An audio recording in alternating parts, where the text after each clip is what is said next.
Hey there, good folks. Welcome to the program. So happy you could make it here today, because in this episode, we're going to take a stroll back to the year 1985, and while we're there, we're going to pay a visit to a quaint little film that I think deserves a special little nod, the Orion Pictures comedy drama, The Heavenly Kid.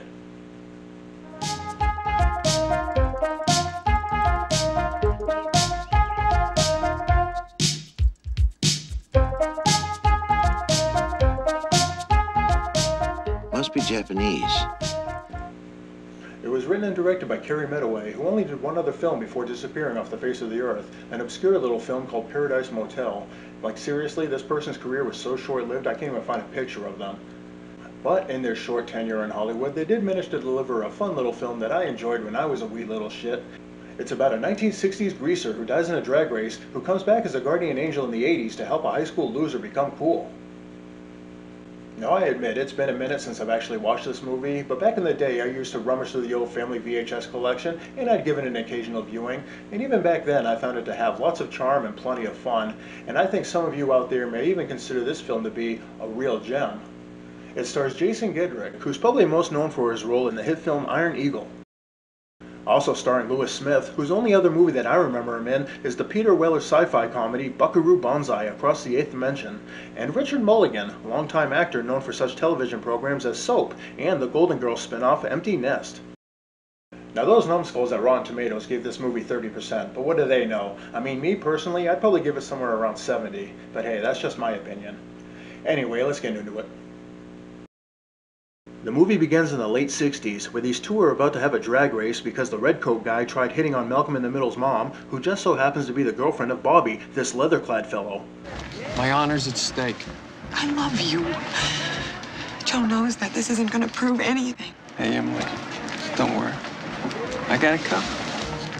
And so, with Malcolm's mom looking on, the two greasy-haired gentlemen speed off, racing recklessly toward the edge of a cliff, where whoever bails out of their car first loses.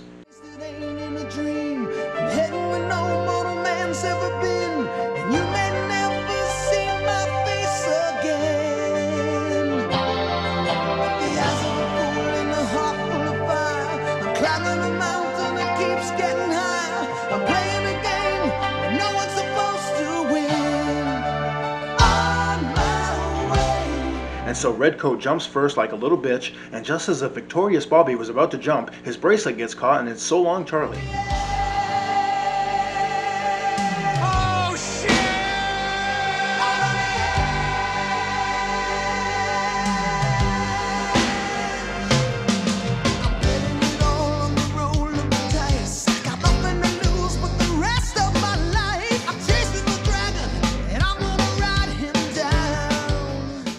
And of course, Malcolm's mom is absolutely devastated, but the Redcoat guy's like, looks like I won after all.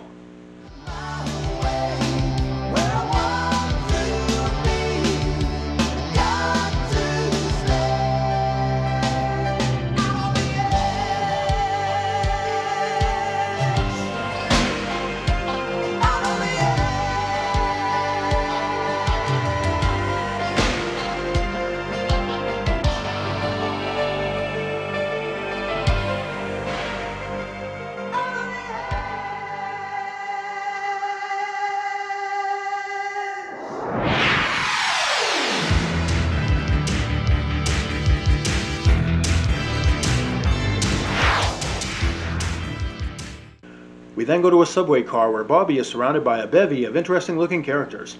The train then comes to a rest at a posh little station where this dude in white directs the passengers up the nearby escalator, but along the way, Bobby gets stopped by these guys right before some lunatic barrels up on some crappy ass motorcycle.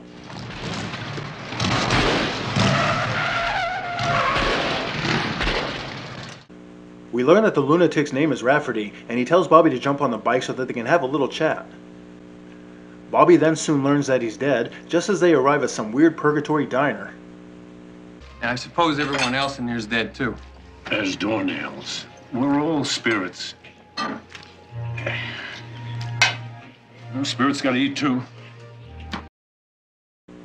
Okay, this part makes absolutely no sense. I mean, do you really need to eat? It's not like you have stomachs. And even if you didn't eat, what's going to happen? What, are you going to starve to death? And another thing, what's with those people working there? I mean, what, after death you still got to work a 9 to 5? F*** that. Realizing the afterlife sucks donkey shit, Bobby tries to make a break for it, but he ain't going nowhere.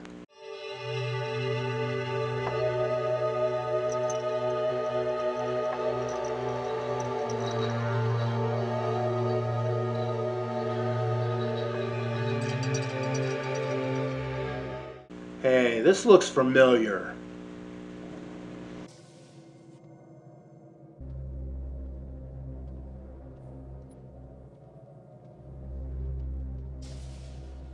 Commander. Where did you come from? What's going on? Ship has one bridge. One bridge!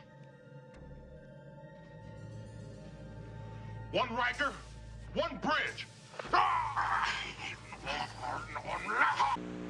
So Bobby takes a seat, and Rafferty tells him that the only way he can get out of purgatory is by doing a little task for the big cheese himself. And Bobby's all for it. However, he has to wait on the train until they can find a job for him. Well, how long I gotta stay on this thing? Could be a while. Get me out of here! Open the door!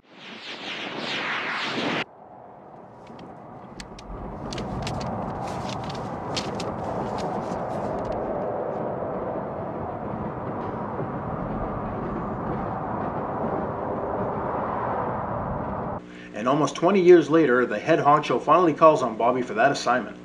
We then go to this burger joint in the 80s where we see Lenny Barnes toiling away at the grill. And he just totally sucks. Do I have to tell you? First the lettuce, and then the tomato, and then the onion, huh? What do I gotta do, write it down for you? I'm sorry. Look, no sorries, huh? Just get it right. Thanks for the offer. Oh, never mind, get out of here. Please, get out of here. Get out of here, go out there. And then we get this classic moment where the main character is with his cute platonic girlfriend, who is obviously into him, but he's way too infatuated with the hot blonde chick to notice.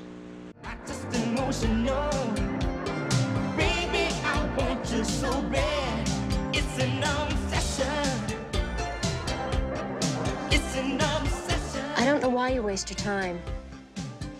She doesn't know you exist. Yeah, but someday she will. Lenny then tries to take a table's order, but he can't even do that right. Outside, Rafferty and Bobby arrive, but they remain invisible to the living, and Bobby gets a sudden culture shock. There have been some changes since your day. No shit. And then he tries to pull a Weinstein, but Rafferty tells him to cut the shit before introducing him to his assignment. What a spazzola. So,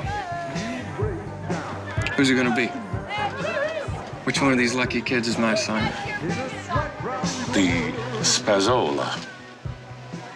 So Lenny gets shit canned, and the following day he attempts to kill himself because that burger joint was his only reason for living. But luckily, Bobby shows up and saves the day.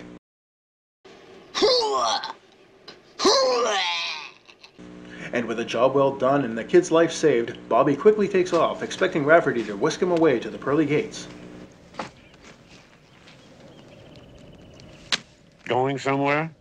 Yeah, town. But Rafferty's like, not so fast, Slick. It's not going to be that easy.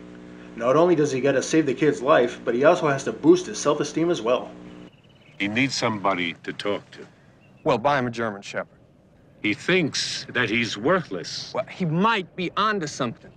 The next day at school, Lenny impresses his fellow classmates with his knowledge of Shakespeare. And as beautiful as the moon is, it pales beside the beauty of his lady love. Exactly. Smart kid. But still a spaz. In a school cafeteria, Bobby continues being the second pervious ghost in town. Meanwhile, Lenny's eating an apple like a friggin' idiot for some reason when he's joined by his friend Melissa, but Lenny doesn't really have time for her because he's trying to get with this chick, but her D-bag boyfriend and his buddy are totally cock-blocking him. Nothing. What are you doing here? Came to apologize to Sharon about last night. Okay, she heard you. Now move it. And then Bobby steps in and does Lenny a total solid.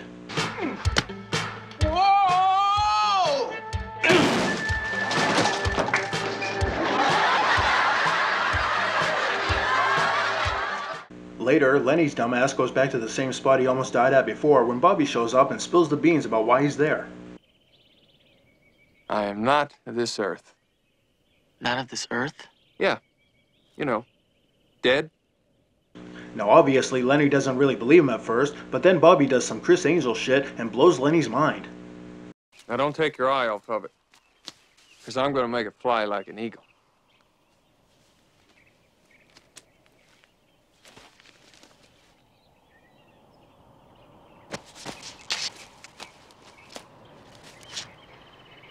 Great trick.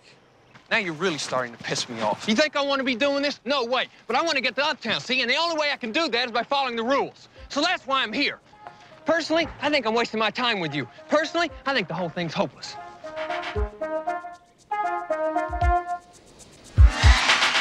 What the...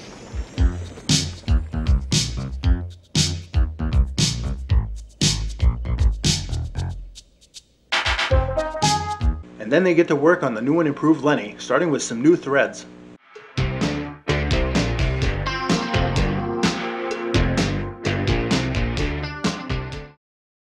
Alright, I'm sorry, but there are parts of this movie that make absolutely no frigging sense. Like, first of all, where is Bobby getting these cigarettes? And second of all, does he even have lungs? Like, do ghosts have lungs? Like, how is he even smoking these?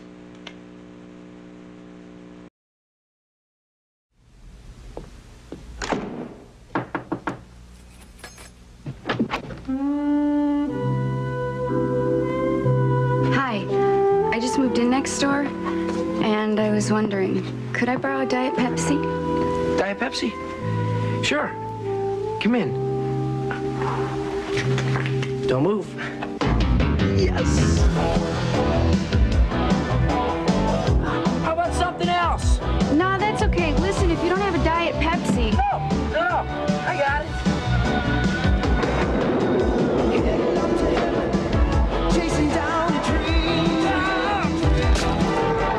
Turning up my engine. The tension scream. Night is turning dark. Day is burning. I'm out on the edge. Could I borrow a Diet Pepsi? Pepsi? Chasing down a dream tonight. I'm on the edge.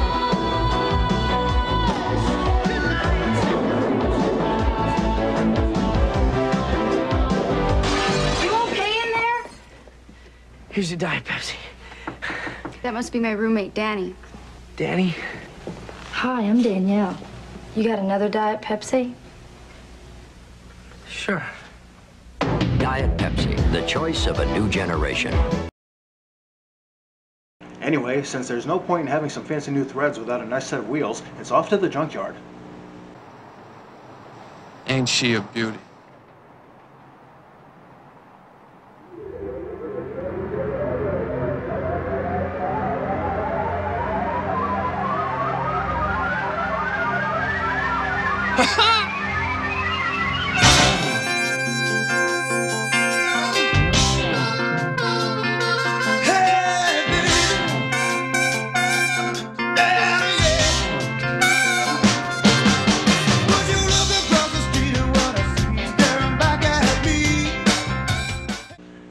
After taking the new car for a spin, Bobby then takes Lenny to the School of Cool.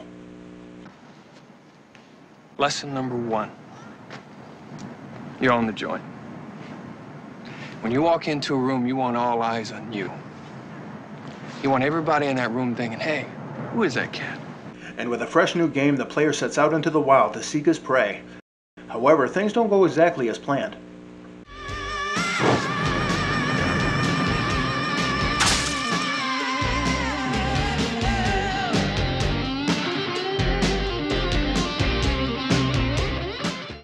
So Bobby decides that maybe Lenny should try a new strategy.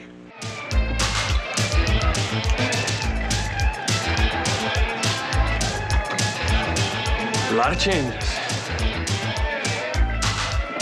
But that doesn't really work out for him either, so they're back to square one. And just when all hope is lost, Lenny finally gets a win. We could sure use a ride to the boulevard. Inside Lenny's room, Bobby and Lenny smoke a J, and I guess ghosts really do have lungs because Bobby gets totally baked. Must be strong stuff.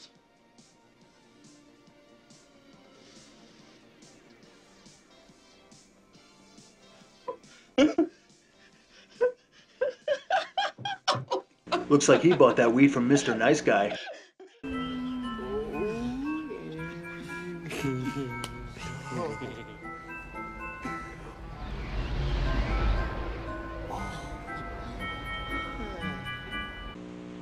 After hearing a familiar voice, Bobby then Patrick Swayze's his way through a door to quickly find out that Lenny's mom is none other than his old Malcolm in the Middle girlfriend Emily.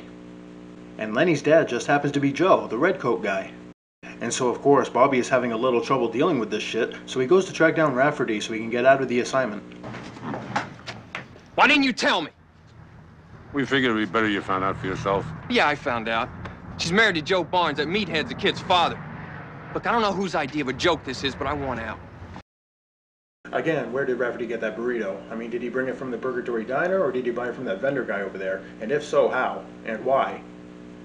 No friggin' sense. So after a bit of soul searching, get it? Bobby then decides to continue helping Lenny. The next day, Lenny's brothers ask for a ride in Lenny's new car, even though the previous night those two pieces of shit narked on Lenny for that joint he smoked.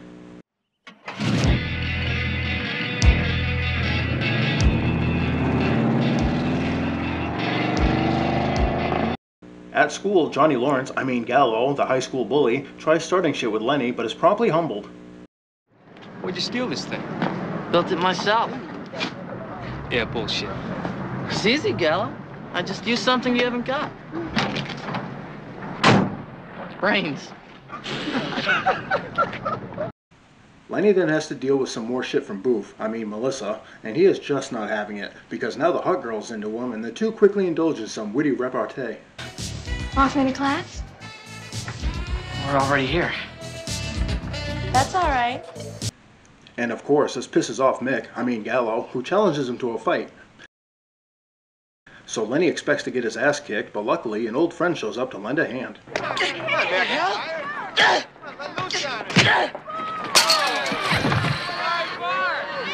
Hey, kid. Thought you could use a little help. Lenny then scores a date with the hot chick, and the date goes fairly well.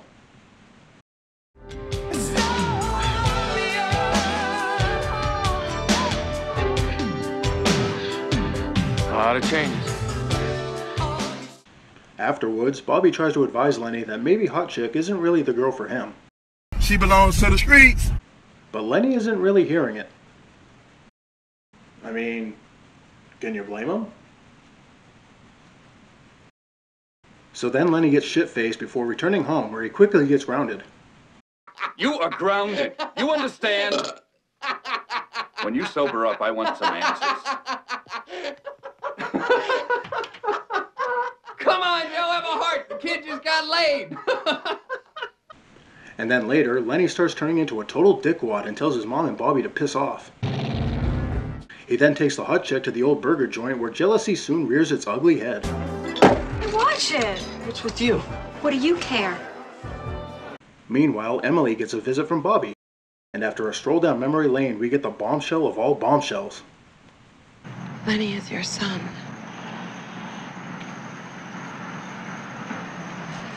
Rafferty then shows up and takes Bobby back to the Purgatory Diner, where he scolds him for breaking the rules. Your assignment, you broke the rules. They don't like that around here. Meanwhile, Lenny tries to make up with Melissa when Draco Malfoy, Gallo, pulls up and challenges Lenny to a drag race, to which Lenny accepts. Back at the diner, Bobby glances at Rafferty's death note and notices Lenny's name is on the incoming list.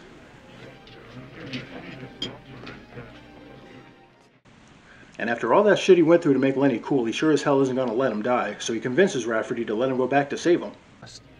I don't want that to happen to Lenny. I want him to have a chance to grow old, to have a family, a wife, kids, whatever he wants. At the cliff, Lenny and Scott Fargus, Gallo, start the race. And Gallo chickens out first. And then Lenny tries to bail, but the door gets stuck. And right before Lenny gets splattered all over the rocks below, good old Bobby saves the day yet again. Get out of my face! Afterwards, Lenny and Bobby say their goodbyes before Bobby returns to Rafferty, where Rafferty tells him that the big kahuna has given the okay and Bobby's going to the pearly gates. Bobby, damn! Couldn't you put that another way? The two then lift off to the great unknown while Lenny lives happily ever after. What are you waving at? Someone very special.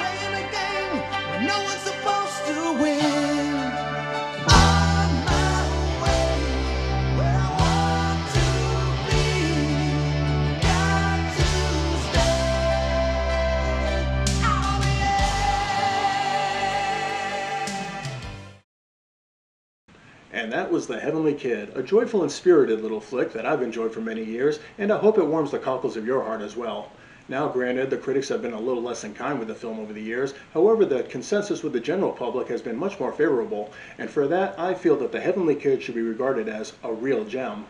So until next time, folks, this is me to you, reminding you to keep a coin in your pocket and a spring in your step, and to always keep it real. Bye-bye.